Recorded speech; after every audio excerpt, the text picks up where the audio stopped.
हरि ओम।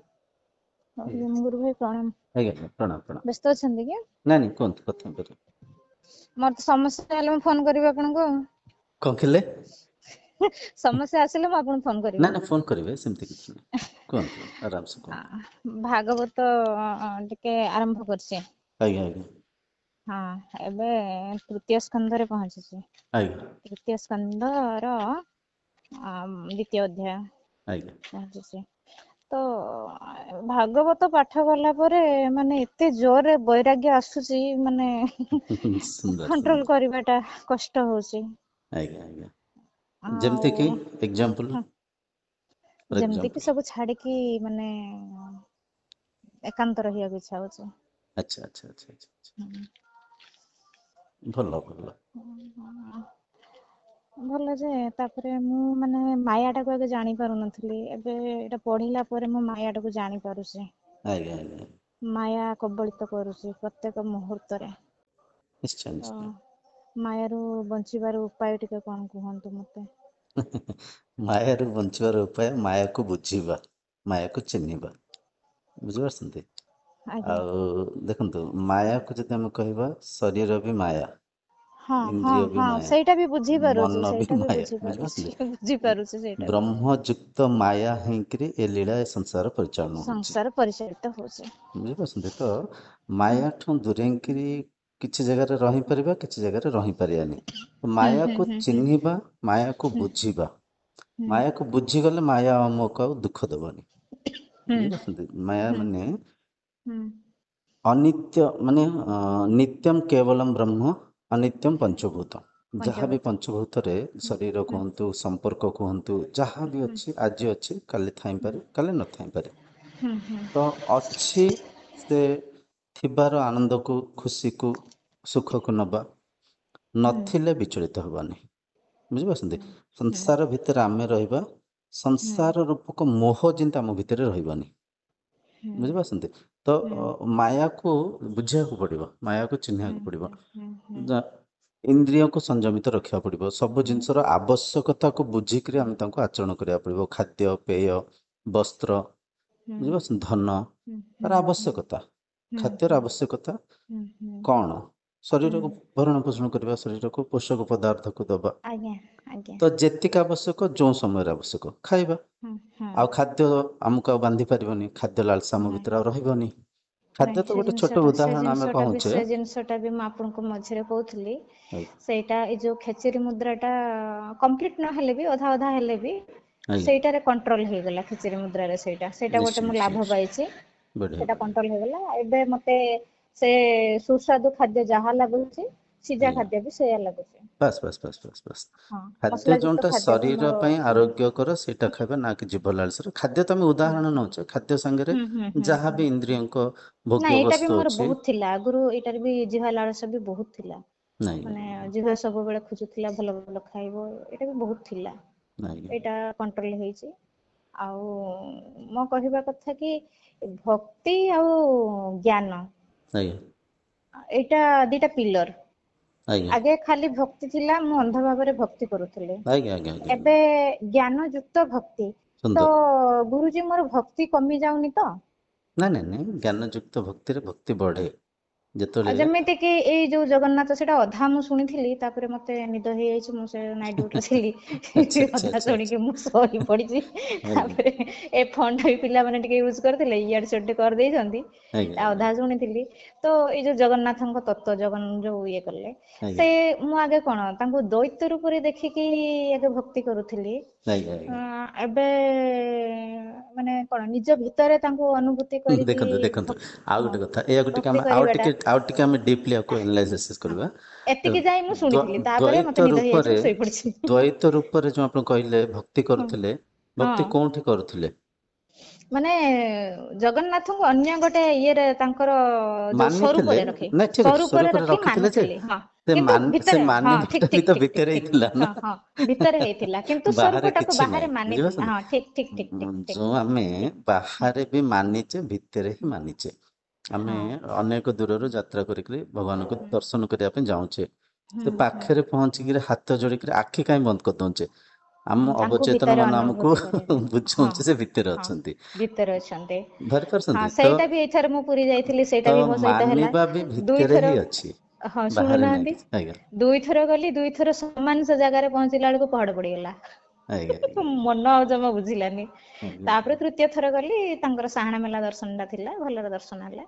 ଆଜ୍ଞା ଆଜ୍ଞା। ଆଉ ହଁ ତ ଦର୍ଶନ ସେଇଟା ମାଧ୍ୟମରେ ଗୋଟେ ବି ହିଁ ଭିତରେ ହିଁ ଆମେ ଅନୁଭବ କରୁଛେ, ସବୁ ହଁ ଜିନିଷ ହଁ ଭିତରେ ଅଛି, ବାହାରେ ହେଲେ କିଛି ବି ବି ନାହିଁ।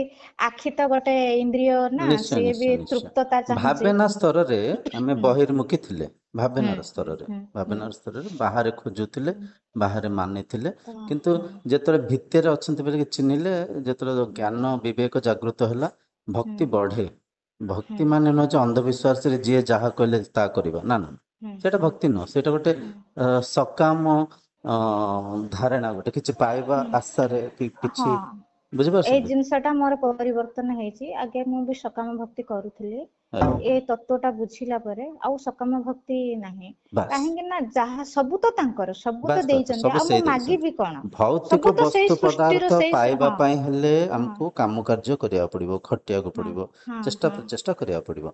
ହୁଁ କିନ୍ତୁ ଆଧ୍ୟାତ୍ମିକତାର ଗୋଟିଏ କେବଳ ଉଦ୍ଦେଶ୍ୟ ଈଶ୍ୱର ପ୍ରାପ୍ତି କରିବା, ସେ ହୁଁ ଚିରନ୍ତନ ଶକ୍ତିକୁ ଚିହ୍ନିବା, ହୁଁ ହୁଁ ଇନ୍ଦ୍ରିୟକୁ ମନକୁ ସଂଯମିତ ହୁଁ ନିୟନ୍ତ୍ରିତ ରଖିବା, ହୁଁ ଆନ୍ତରିକ ସୁଖକୁ ଅନୁଭବ କରିବା।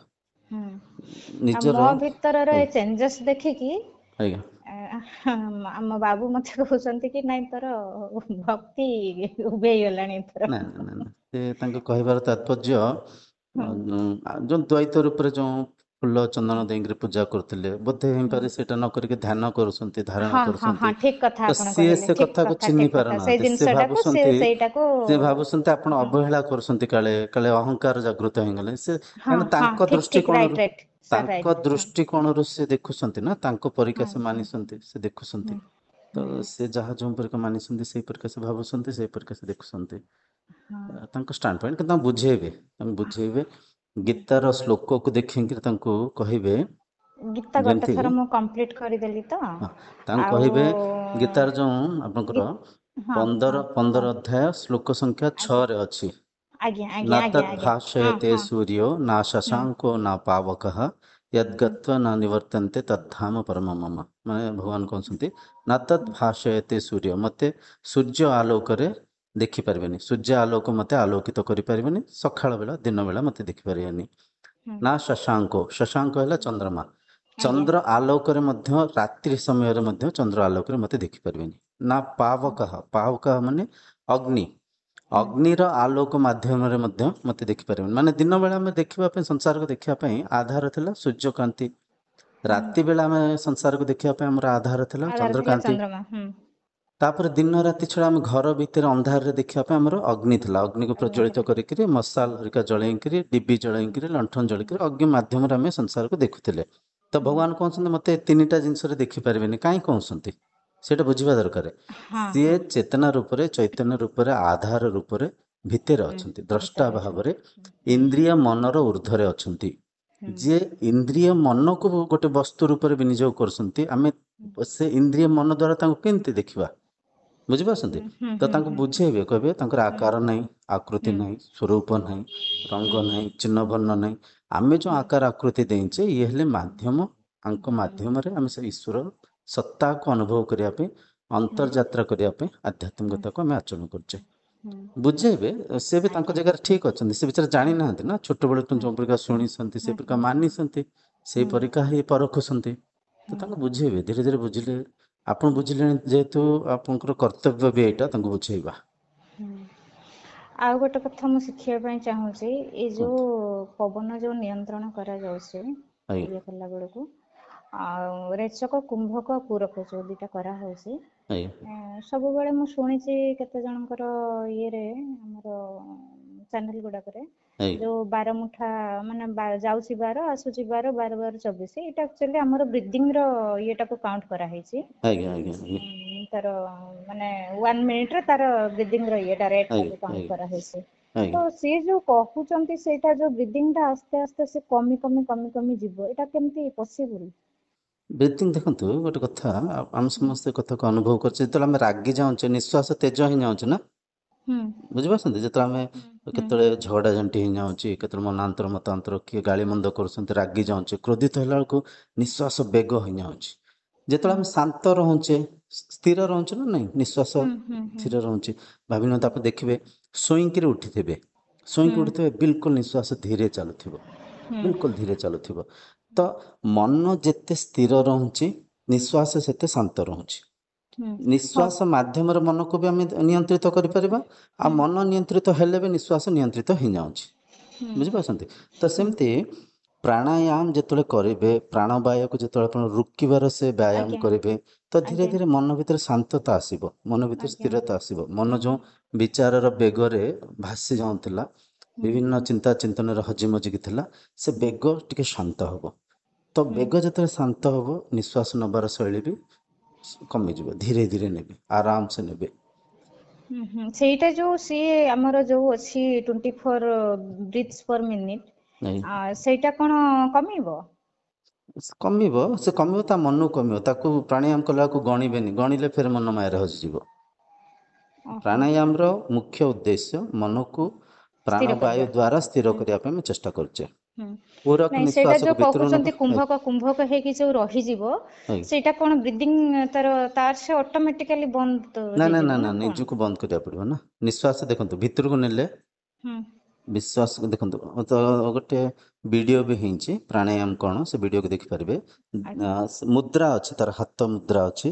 ତ ହୁଁ ଭ୍ରୂ ଉପରେ ଦୁଇଟା ହୁଁ ଆଙ୍ଗୁଠିକି ରଖିବେ, ଯେଉଁ ହୁଁ ତର୍ଜମା ଆଙ୍ଗୁଠି ହୁଁ ତାକୁ ରଖିବେ। ବୁଢ଼ା ହୁଁ ଆଙ୍ଗୁଠି ମାଧ୍ୟମରେ ହୁଁ ଡାହାଣ ନାସିକାକୁ ଆଗ ବନ୍ଦ କରିବେ। ହୁଁ ବାମ ନାଙ୍କୁ ପୁଡ଼ାରେ ନିଶ୍ୱାସକୁ ନେବେ। ନିଶ୍ୱାସ ନେବେ। ହୁଁ ବୁଝିପାରୁଛନ୍ତି? ତାକୁ ହୁଁ କୁମ୍ଭକ କରିବେ, ହୁଁ ଫେର ବାମ ନାମକରେ ଛାଡ଼ିଦେବେ। ହୁଁ ତାପରେ ହୁଁ ଡାହାଣ ନାକପୁଡ଼ାରେ ନିଶ୍ୱାସ ନେଲେ, କୁମ୍ଭକ ହୁଁ କଲେ, ହୁଁ ଡାହାଣ ନାକପୁଡ଼ାରେ ଛାଡ଼ିଦେଲେ। ହୁଁ ତାପରେ ବାମ ନାଙ୍କରେ ନେଲେ, କୁମ୍ଭକ ହୁଁ କଲେ, ଡାହାଣ ନାଙ୍କରେ ଡାହାଣ ଛାଡ଼ିଲେ। ନାକରେ ଛାଡ଼ିଲେ। ହୁଁ ଡାହାଣ ନାଙ୍କରେ ନେଲେ, କୁମ୍ଭକ କଲେ, ବାମ ନାଙ୍କରେ ଛାଡ଼ିଲେ। ହୁଁ ପ୍ରାଣାୟାମର ବି ଦୁଇ ତିନିଟା ବିଧି ଅଛି। ଏଠି ହୁଁ ମୂଳ କଥା ବୁଝନ୍ତୁ, ହୁଁ ନିଶ୍ୱାସକୁ ଭିତରକୁ ନେଇକରି ଯେତେବେଳେ ରୋକୁଛନ୍ତି, ହୁଁ ନିଶ୍ୱାସ ରୋକିବା ମାଧ୍ୟମରେ ମନ ଉପରେ ଚାପ ପଡ଼ୁଛି। ଶରୀର ଉପରେ ଯେତେବେଳେ ଚାପ ପଡ଼ୁଛି, ମନ ହୁଁ ବର୍ତ୍ତମାନ ସ୍ଥିତିରେ ରହୁଛି। ହୁଁ ବୁଝିପାରୁଛନ୍ତି? ହୁଁ ତ ଯେତେବେଳେ ମନ ବର୍ତ୍ତମାନ ସ୍ଥିତିରେ ରହିବ, ଧୀରେ ଧୀରେ ମନ ନିୟନ୍ତ୍ରିତ ହେବ, ନିୟନ୍ତ୍ରଣ ଭିତରକୁ ଆସିବ, ବିଚାରର ବେଗରୁ ଟିକେ ଅନ୍ତର୍ମୁଖୀ ହେବ, ହୁଁ ଯାହା ମାଧ୍ୟମରେ ଆମେ ଧାରଣା କରିପାରିବା, ହୁଁ ଧ୍ୟାନସ୍ଥ ହୋଇପାରିବା। ହୁଁ ପ୍ରାଣାୟାମ ଆମକୁ ଧ୍ୟାନରେ ସାହାଯ୍ୟ ହେବ। ହୁଁ ତ ଏଇଟା ଦେଖିବେ, ସେ ଭିଡ଼ିଓଟା ଦେଖିଲେ ବୁଝିପାରିବେ। ହୁଁ ହୁଁ ତ ନିଜକୁ ରୋକିବାକୁ ପଡ଼େ, ନିଶ୍ୱାସକୁ ନେଇକରି ଭିତରେ ରୋକିଲେ ଅନ୍ତଃକୁମ୍ଭକ, ବାହାରେ ରୋକିଲେ ବାହ୍ୟ କୁମ୍ଭକ। ବାହ୍ୟ କୁମ୍ଭକ। ଆଜ୍ଞା। ହୁଁ ହୁଁ ଏଇଟା ତାହେଲେ ନିଜକୁ କରିବାକୁ ପଡ଼େ। ନିଜକୁ ତାର କରିବାକୁ ସେ ପଡ଼େ। ହଁ ନା ନା ଅଟୋମେଟିକ ରହିବନି, ତାର ସେ ରହିବନି ନାଇଁ କି? ରହିବନି, ରହିବନି। ନାଙ୍କ ପୁଡ଼ାକୁ ବନ୍ଦ କରିକି ରଖିବେ କିଛି ଦିନ, କିଛି ନାଇଁ ସମୟ ହଁ ଭିତରେ ରଖିବେ, ଯେତେ ସମୟ ନିଜେ ହେଇପାରିବ, ଏମିତି ବନ୍ଦ ନ ଜବରଦସ୍ତି କଲେ ନୁହଁ। ବି ଆଙ୍ଗୁଳି ଦେଇକି ନ ବନ୍ଦ କଲେ ବି ଏମିତି ଭିତରେ ରହିଯିବ। ରଖିପାରିବେ, ହଁ ଭିତରେ ସେମିତି ରହିପାରିବ। ରହିପାରିବେ। ହୁଁ ହୁଁ ଛାଡ଼ିଦେଲେ ଏଇଟା ଫେର ତାହେଲେ, ହଁ ଏଇଟା ତାହେଲେ ପ୍ରାଣାୟାମ ମାନେ କରନ୍ତୁ। କଣ? ପ୍ରାଣାୟାମ ବହୁତ ବଢ଼ିଆ ସାଧନା। ପ୍ରାଣାୟାମ ମାଧ୍ୟମରେ ବହୁତ ସହଜ ରୂପରେ ମନ ଶାନ୍ତ ହେବ। ଆଜ୍ଞା ସେ ଭିଡ଼ିଓ ହଉ ଦେଖିବେ, ତା ଦେହରେ ବୁଝିପାରିବେ। ଆଜ୍ଞା ଠିକ୍ ଅଛି, ରହିଲି। ଠିକ୍ ଅଛି। ଏ ପ୍ରଣାମ। ସ୍ପିଚ୍ଟା, ପ୍ରଣାମ ପ୍ରଣାମ, ଆଜ୍ଞା ଏ ସ୍ପିଚ୍ଟା ବି ଅପଲୋଡ଼ କରିଦେବା ୟୁଟ୍ୟୁବରେ, କାହିଁକିନା ଭିଡ଼ିଓ ଟିକେ ବେଶୀ କରିହେଉନି, ଟିକେ ଆଡ଼େ ମୁଁ କାମରେ ରହିକି ଟିକେ ଜଞ୍ଜାଳ ଭିତରେ ରହୁଛି। ଯିଏ ବି ଫୋନ୍ କରୁଛନ୍ତି, ସେ କଲ୍ଟାକୁ ହିଁ ମୁଁ ଅପଲୋଡ଼ କରିଦେଉଛି, ଲୋକଙ୍କ ପାଖରେ ପହଞ୍ଚୁ, ସେମାନେ ଜାଣନ୍ତୁ କ'ଣ ହେଉଛି। ଓକେ ବୁଝିପାରୁଛନ୍ତି? ଓକେ ଠିକ୍ ଓକେ ଅଛି। ହରି ଓମ୍, ହରି ଓମ୍। ହଁ।